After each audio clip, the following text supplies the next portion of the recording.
and just give me your reaction towards the end and tell me how does it make you feel. Alright? Hold it. Is it playing? Okay.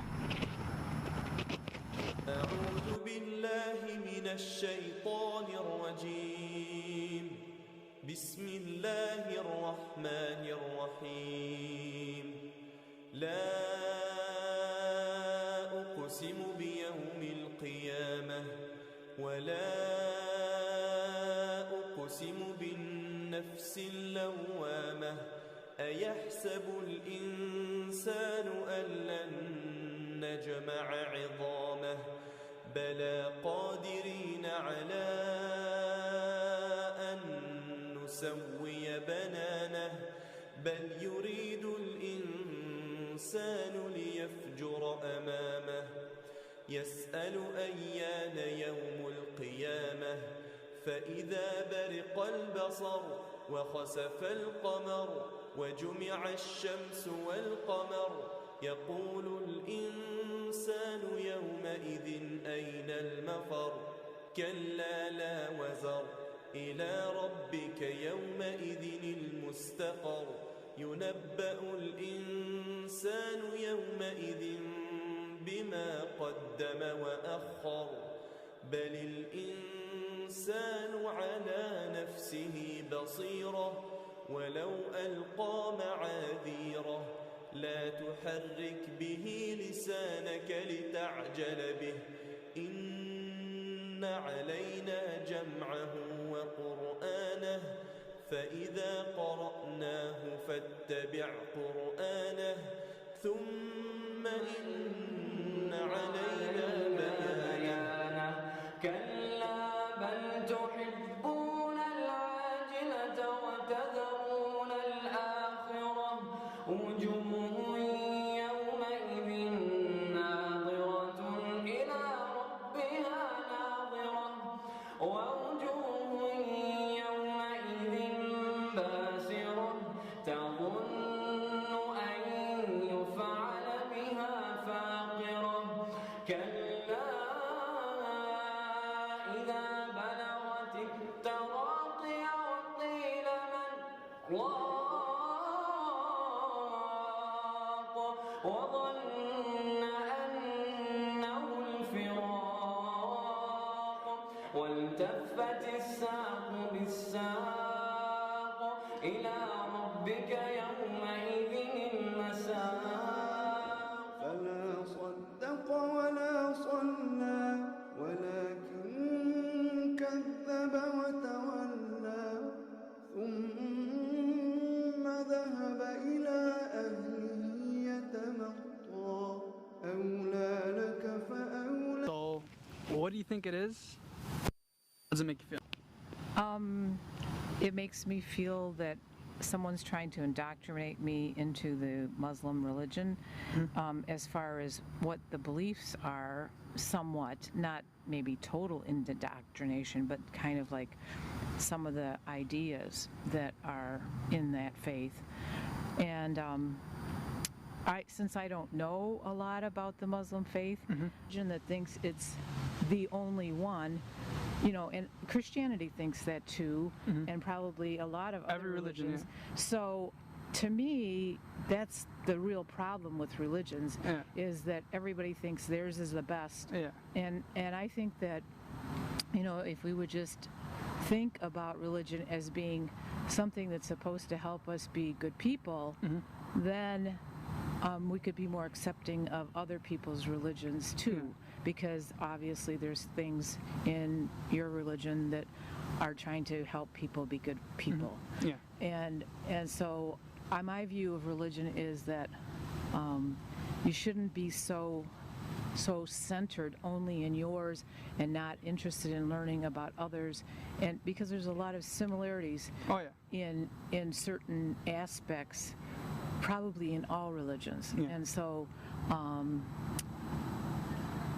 you know, this is just my view of the feelings that came up and the thoughts that came up. Yeah, I can help you with that. It's about refugees or something? I don't know. Okay, so what do you think it is? Like, explain more. A song, a story? It's more like a story. Alright, okay, and how did it make you feel, like the sound of the video? Sleepy. Sleepy? Yeah, like, sorry, I've been in class all day, so it Yeah. like calms me down. Okay, calms you down. Relaxing. I like his voice.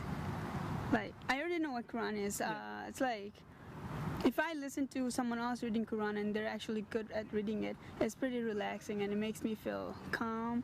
And from what I've read here, it's really poetic.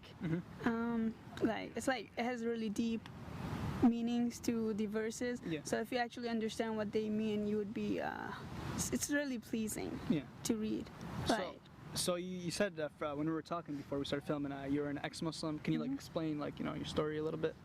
So since I was like little, I used to be a Muslim. I was born a Muslim. Born a Muslim, okay. Yes, right. So eventually, I was never that religious. Yeah. Right. Never that religious. I started questioning God when I started reading more about science and stuff. So during my freshman year, which was 4 years ago, I decided to leave Islam and just become atheist and not follow any religion at all. But I still talk to a lot of Muslim people and a lot of Christian people about God in general and debate with them. And at the moment I'm reading the Bible with some Christian group because I find it really interesting finding out their stories. And it's like all the religion, they talk about the same God. In my opinion, it's the same God, right? But they have different stories, different beliefs at the same time. Different belief and how they describe the starting of human life. Okay. Any other question? That's it, but I just want to ask, like, what kind of, like, you can say made you or like persuaded you to like leave Islam and kind of like go into like other religions and kind of study them? What made me want to study them is like during Ramadan, especially this year Ramadan, right? I'm playing sport with my friend and I'm drinking water and stuff, and it's Ramadan. People walk up to me, they're like, why aren't you fasting? I'm like, because I don't believe in God. And then we start debating, and what turns out is most Muslim, especially like people our age, they don't know about their own religion. You ask them questions about their religion, they'll be like, oh, because Quran. And some of the things are not even on the Quran. They're just making it up, and they know it because their parents told them, or they think it's true because it makes sense. I know what you mean. Yeah, it's like, how are you a Muslim if you can't defend your own religion, right? See, I agree with your point as well, because I'm obviously not a sheikh myself, I'm not, but I am trying to learn, like, I'm learning through like every year I grow, I want to learn more. But that's the thing, some people, they're kind of born into it, and they don't know what they're getting themselves into, and it's obviously the parents' faults too, they're not doing their job as parents to telling their kids, like, guiding them, and that's the thing, and I feel like that's why a lot of people are Muslims but are still lost. And they're just Muslim because of their family. Yeah, exactly. Not with their belief. They were born into it, Yes.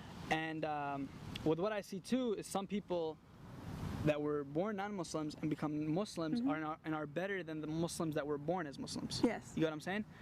So you said what made you like leave Islam was they didn't know Allah? Lack of evidence. Lack of evidence. Okay. God is already letting us know what will happen if we do what we do. And what are the consequences after that? But he's not forcing us. But listen, let me just finish this. He's telling us this so next, like at the afterlife, we don't say, oh, I didn't know, I didn't have no idea. He's already letting us know before it happens, so you don't have an excuse. So we do have a free will. That is not free will. We're being feared to pray to God. That makes God self-centered, because he even though he's didn't you say that we're nothing to him? Like, yes, exactly. I was going to like, compared to the entire universe, right? We're like a sand, even smaller than a sand, right? So God could do way more than that, right? Then why does God require us to pray to him? Like, why does we need to pray to him? Why? God doesn't care. Why would God care about your opinion or my opinion? Oh, what's the end goal? What's the end goal? In our life? Yeah.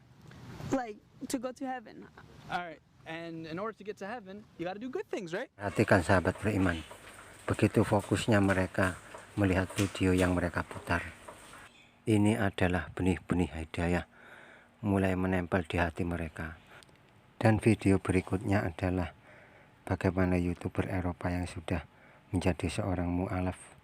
Video ini saya ambil dari harian dakwah Oke, kita saksikan videonya.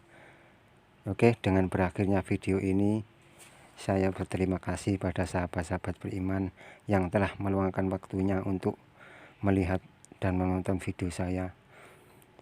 Jaga kesehatan kalian, jaga iman kita, dan jaga persatuan ukhuwah Islamiyah. Oke, terima kasih sahabat beriman. Wassalam. Wabarakatuh sobat dakwah harian TV yang dirahmati Allah Subhanahu wa taala. Segala puji bagi Allah Tuhan semesta alam, salawat bertasalam tak lupa kita sanjungkan kepada junjungan kita Nabi besar Muhammad sallallahu alaihi wasallam, untuk keluarganya, sahabatnya, dan juga untuk umatnya. Sahabat dakwah, kabar mengejutkan dari dunia YouTube. 4 YouTuber dunia masuk Islam di bulan Agustus. Siapa mereka? Sahabat dakwah, banyak alasan mereka masuk dalam agama Islam. Yang pasti mereka menemukan ketenangan dan juga kedamaian. Sahabat dakwah, mereka masuk Islam, kemudian mereka upload di akun channel miliknya dan dibanjiri penonton-penonton dari seluruh dunia. Bahkan subscribe-nya pun mentambah banyak. Siapa mereka? Sahabat dakwah, berikut ini adalah ulasannya. Assalamualaikum and welcome back to my channel. A few weeks ago I was asked to talk about this topic, but since I've been super busy I have not had the opportunity to do so, so I'm doing that now. I was asked to talk about why do Muslims meet as a community on Friday versus the Sabbath day that we see Christians and Jews do. Christians and Jewish people meet either on Saturday and Sunday to celebrate the day of rest that they believe God took after He created the earth in 6 days, and the 7th day He rested. After I converted myself and attended Friday prayers, I would always wonder, why do people still go to school, still go to class, still work, when they have a day of worship like this? This is because I had the mentality of still being Christian. I was wondering, why are we doing anything? Christians don't.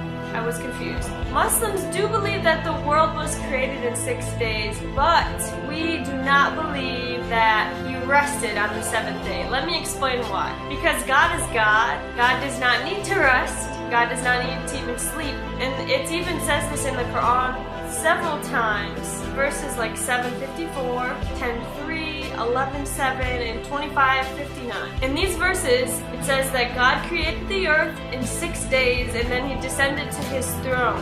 And He also says that I do not need to rest because I am God, which is pretty self-explanatory. God doesn't need sleep.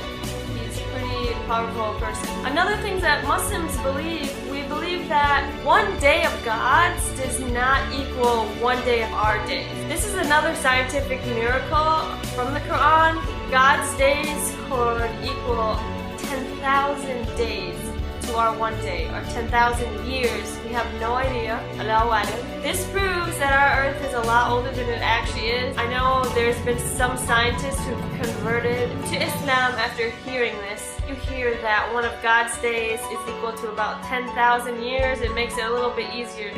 A very small handful of people are representing those 2 billion people. After travelling to countries like Kurdistan, Turkey, Egypt, Qatar, and the United Arab Emirates, for instance, my love towards the Muslim culture and the Muslim way of life grows deeper and deeper every time. So these are the 4 main reasons why I'm falling more and more in love with Muslim majority countries and their culture. Number 1, the hospitality. The hospitality I've experienced in Muslim majority countries is incomparable to the rest of the world. Their genuine happiness and warmth is enough to move you to tears, and I can't even count the amount of times I've been invited to have food at people's houses, have tea, and even have a safe place to stay if I need to. Their kindness and willingness to help you and have the best time in their country will make you never ever want to leave. Number 2, markets. Markets, otherwise known as souks, are another favourite place of mine. Their overflowing richness of culture in these places make me smile so much. From spices, things to wear, food, and even gold, these places are a paradise for anyone wanting to get their hands on something special from this country. The souks are often the heartbeat of the cities, and the buzzing atmosphere is incredible. Number 3, landmarks and places to visit. in these Muslim majority countries, I always find some incredible landmarks and incredible places to go. Mosques are probably my favourite places to visit, not only from the incredible architecture, but from just the immense atmosphere and the way they make me feel. I only ever really feel grounded in mosques. My whole body and whole demeanour just relaxes, and I experience a kind of euphoria I never experienced anywhere else. Some of my favourite mosques include the Suleimani Mosque in Istanbul, Turkey, the Al-Azhar Mosque in Cairo, Egypt, and the Jaman Masjid in Delhi, India. Other incredible landmarks around the world include the Great Pyramids of Giza and Petra in Jordan. Number 4. Families, people, friends.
I witness that there is no God except Allah. Inshallah, takbir. Allahu Akbar. Mashallah. So, from now you are our Muslim brother. Congratulations, brother. Congratulations. Yeah. Thank you. I'll do later on. Yeah. Okay. It's an honor to be here. Yeah. We feel lucky to welcome you in this. Alhamdulillah. So we are proud Yes. of your Muslim. Okay? Thanks to Anam as well for Thanks to Allah for joining us. you will get sawab for this for sure. That all we are here for. So I feel really good. For good I deeds. really feel good. Proud. इसके हमें And picture when you told me first time, I was thinking, well, maybe I just wanted to go to the mosque, but not for this. When you last time you told me the shop, I shopped really, and everybody shopped yesterday when I talked with them. And I'm happy that he arranged everything too early.